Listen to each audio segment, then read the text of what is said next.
We need to know how to talk. Way more than looking right, way more than having the Barry White record on, way more than having the lights dimmed, way more than all the things that you try to do to make the moment and the night right. The best thing that you could do in any relationship, before dating and as married people, is to learn how to talk and practice at it. Communicate. Most communication in the world today is at the level 1 communication, which would be cliche. Write this down. Most people function on cliche. Hey, how you doing? Good, how are you? And that's it. It comes into the dating phase.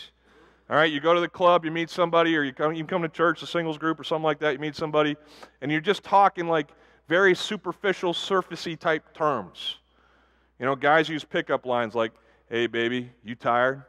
Because you've been running through my mind all night long. Yeah, that one works really good. But it's all this surfacey stuff. It's all just words to try to draw and bring in, okay? So let's say they start dating, or a couple gets married.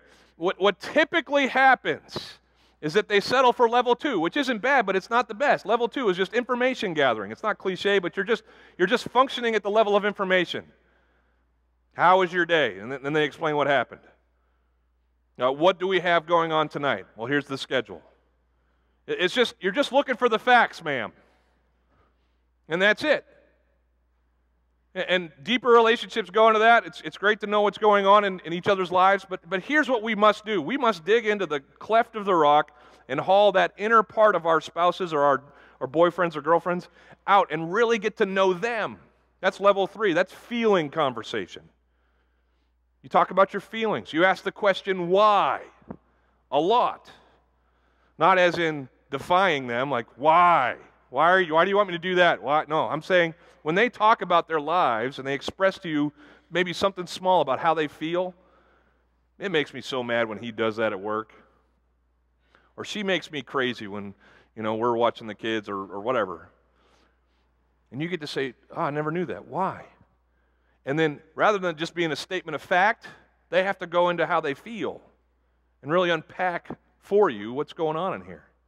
Early on in our marriage, early on in our dating relationship, Eleanor and I started kind of just opening doors to our inside hurts, our pasts, to our fears. And that really just sparked our relationship and pushed it into another realm. And when we did our greatest growth time as a husband and wife, or a pre-husband and wife, we weren't even technically dating. We had this weird phase that some of us have where we're broken up, but we're still hanging out. Did anybody go through that? Yeah, I was in that phase with Eleanor. And we would go and just have hot chocolate on winter nights in Chicago. And we knew that we weren't going to, be kissing or anything like that. All that was off the table. And we just sat there and all we had was talking. And we would just ask each other question after question for hour after hour. And it was there. Not with the Barry White music and, looking good and going on dates. It was there at the cafe that God forged for us the foundation of our relationship. You got to know how to talk if you're going to have a God-designed, God-honoring, God-blessed relationship. So many of us settle for close by instead of close to. Let me explain that. Close by is a relationship built on proximity. That is, we share a car on a date if we're not married yet. Or if we are married, we share a house. We share a bed. We share kids. We share whatever. And proximity-wise, physically speaking, we are in the same area. But proximity is not the goal of a relationship. Intimacy is the goal of a relationship. It's not about being close by someone. It's about being close to someone. And that takes us communicating at this level. Now, we need to be willing to set aside time to do this. And we're going to talk about that in a second. But when we finally get to the point where we're communicating at this level, where we're talking about deep hurts, in fact, let me give you one of your assignments for the week. Here we go. One of your assignments for the week is, if you're already married, is to have a date. Some of you are like, what's that? A date is where you go out with your wife without your kids or anybody else. If you take your kids on a date, I would tell you, you have a very warped idea of what a date is. But you get alone with your spouse, and here's what I want you to do. I want you to go into level 3 communication. Don't have your date be a movie. That is not a date. It's like, and some of you are like, really? It's not? No, you're just sitting there watching something together. You're not talking. I want a talking date. No football games. One of the guys came up to me after, hey, I asked my wife to watch the game with me today. I'm like, way to go, Smoothie. Yeah, that's gonna work out well. No, and it doesn't count if you turn the volume down, just so you know. You got to be somewhere where you're not distracted and you have the opportunity. You got time to get past the cliche and past the information and into the intimacy, the feeling stuff. Talk to each other. Have that date. When you do that, here's the great thing that comes with that. Look at the next verse. When you know how to talk, you can talk about what to keep out. That's the third thing. Know what to keep out. Look what it says in verse 15. And to me, in the whole of Song of Solomon, this is the greatest wisdom you will get. Everybody, now you want to listen, don't you? Oh, wow, I've been sleeping, but here I am. Okay. Catch for us, they say this together, catch for us the foxes, the little foxes that ruin the vineyards, our vineyards that are in bloom. They liken their love, their relationship to this blooming, beautiful vineyard. There's fruit on the vines, and there's great things going on.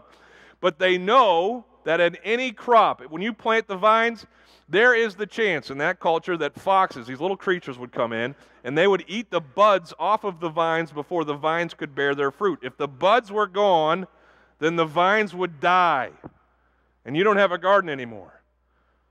So they were saying, hey, let's deal with our foxes. Let's make sure that the foxes don't get into this garden, don't get into this vineyard, so that we can have everything that we're meant to have. Listen, everybody look at me. Some of the greatest wisdom that you can have in a relationship is knowing what to keep out. Being aware ahead of time of the things that are going to come into your love and just dealing with them radically before they become a part of your relationship. You've got to do this. You've got to be able to identify when things are getting off of God's design and then deal forcefully with those things that happen. Every adultery instance, every cooling in passion, wintertime onset, all of these things come because couples do not identify the things that are causing those things and never deal with them. And then finally something happens, something cataclysmic happens, and they have to deal with them, but usually by then it's almost too late. Are you with me? You got to identify ahead of time the stuff's going to mess you up. Now, what are some of the things that can mess us up? Well, in relationships, typically a guy will get really involved in work, or really involved in friendships, or really involved in anything but his wife. Okay, wow, here we go. They'll get really involved in something, football, sure, and what will happen in those involvements is that they will forsake their wife. They will they will take their passion. Men are passionate. Don't tell me you guys are not passionate. You know, don't tell me when you come to your wives, you're like, I just don't have any passion. Oh, you got passion. It's just not directed towards her. You can go out and sit in a deer stand for 72 hours and not shoot a thing, which is weird to me. I'm not a hunter. I don't necessarily get it. But you can be passionate about that and just take all of your passion and divert it to that as opposed to giving it to your wife. Listen, that's it for us, guys. Ladies, you could get distracted by your kids. A lot of, especially in marriages, a lot of wives become moms and never switch back. Did you know that?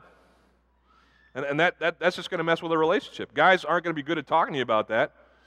But here's what happens. When one fox comes in, like if one of the partners brings a fox in an inordinate amount of time, the other partner brings another fox in to compensate for that fox. Isn't that true? It becomes this whole, let's just keep bringing foxes in to kind of make the other person feel bad about the fox that they brought in. Do you see what I'm saying? Like if a woman throws herself into her children and forsakes her husband, then the husband throws himself into football and forsakes his wife.